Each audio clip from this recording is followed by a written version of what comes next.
Hey, how's it going? Today we're gonna be looking at the DJI Osmo Pocket. Now before I start, I'm a huge DJI fan. I think they make fantastic products, so I might be a little bit biased in this video. But that aside, let's go ahead and jump right into it. Looking at the specs on this thing before even opening it, I'm very impressed at what it does. The box, for one, is very tiny. I expect it to be a little bit bigger, so I imagine the product inside is very small as well. This thing has a 3-axis gimbal and records 4K 60 frames per second. That is very impressive for something this size with a 12 megapixel camera.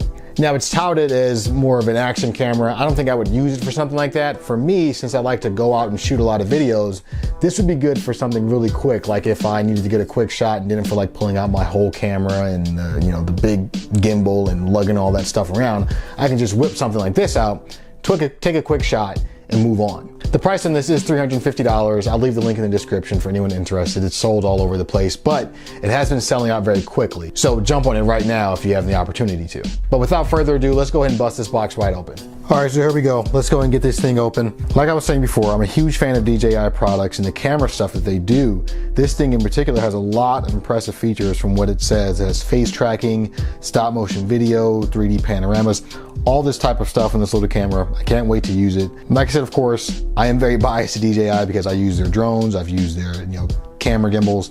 I really like the stuff they make. So I'm hoping this falls right in line with everything else. So let's go ahead and get it opened here. Let's see, we have some tape on the back. Let's pop this out. Slide it out here. DJI impressed there. Nothing on the back. All right, right here greeted as soon as we open it. We have the Osmo Pocket itself. This thing is so freaking tiny. I can't believe how small it is.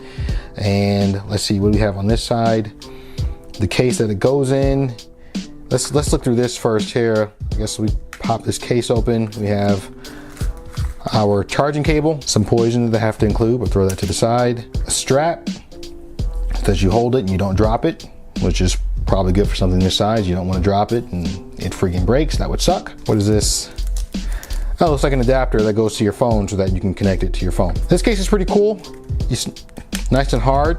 So, hopefully if it's in like a bag or something like that, it won't get squished, and it should clamp right over top so it'll hold it in place. Awesome. Set that down for now. And let's get out the main event. Very easy to hold in the hand.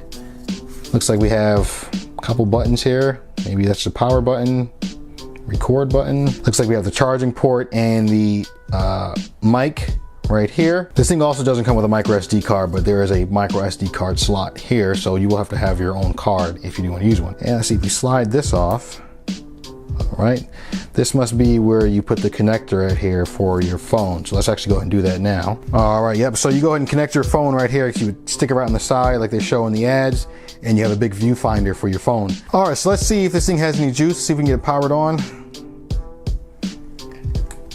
Okay. All right, let me see if I can go ahead and connect a phone to it, and we'll get right back in. All right, a couple more things I want to show with this. On this little touch screen here, on this little screen actually is a touch screen. I didn't know that. You can, pull down, you have settings and different camera modes and brightness and stuff like that here on the camera. You can slide over different shooting modes you want to go in, slow-mo, video, photo, all that same stuff you can access on the phone. Slide from the left, should show you some of the previous footage you took or anything like that. And let's see, slide up, we can flip it around. One thing I don't see how to do is actually change the position of the camera from the touch screen. So I don't know if there's a way to do that or if you have to have the phone to do it. But I mean, I guess if you kind of move it, it does follow along pretty much with whichever direction you're pointing it in. Yeah, I don't see how to do that. But anyway, you should get about 2.5 hours of recording time on this. Now, of course, depending on the mode you're shooting in, it might drain the battery a little bit quicker. But 2.5 hours on a camera this size, it's actually not that bad. So if you're taking a hiking trip or something like that, and you may not be filming for 2.5 hours straight, but if you were filming on the trip up and the trip back down, something like this would be perfect, and it'd be really stable too. So that's pretty awesome. Before activation, download DJI Mimo from the App Store. Okay, it's gonna tell me to download this thing. I don't know why. Anyway, saying its phone's connected now. So what this does is it gives you like a real big viewfinder, so you have easier access to the camera, which that is pretty cool. For some reason it's upside down. Okay, there we go. Looks like you can also control the camera from right here on the screen. So if you can see that, I'm moving the gimbal, some of the mess over there, by touching the screen. And then of course you have access to video, photo, panoramic. Let's see, you have some slow motion, time lapse. You can push the button right here and just flip the camera around. I might show my ugly mug. Let me make sure I'm looking straight first. Boom, there goes me. All right, yeah, so you can just tap that button and it'll switch around really quickly, which is pretty cool. So you can take selfies, or you can, you know, get back to whatever you want to look at. So that's awesome. Okay, let's go ahead and take this thing outside, get some actual footage with it in different lighting areas and things like that. And we'll get right back to it. Here we are, we're gonna go ahead and test the audio quality. It is a little bit windy out here, but we're gonna test the video quality and see how stable it is as well. So let's go ahead and do it.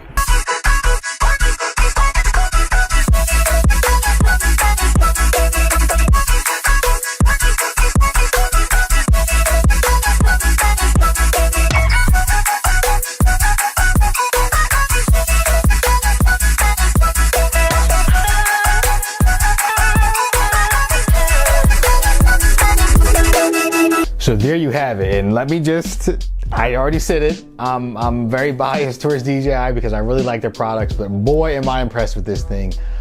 The footage that I got with this, and I was just shooting 1080-30 because I didn't have it on 1080-60, but man, it's so smooth, the color looked good, and this is so simple to just have, like I said, as opposed to carrying my big camera and the big gimbal. Now, of course, I would use that stuff for the more important things, but if I needed a quick shot and just needed something to grab and something to film, this would be absolutely perfect. I plan on using this thing a lot. If you check out my other channel, which I'll link somewhere around the screen, you'll see I do a lot of videos, and this thing will be getting used quite frequently.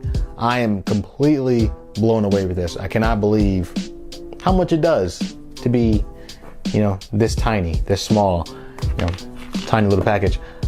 I'm very blown away by this. Anyway, enough of me gushing over this. If you like this video, feel free to give it a thumbs up. If you love this video, feel free to subscribe.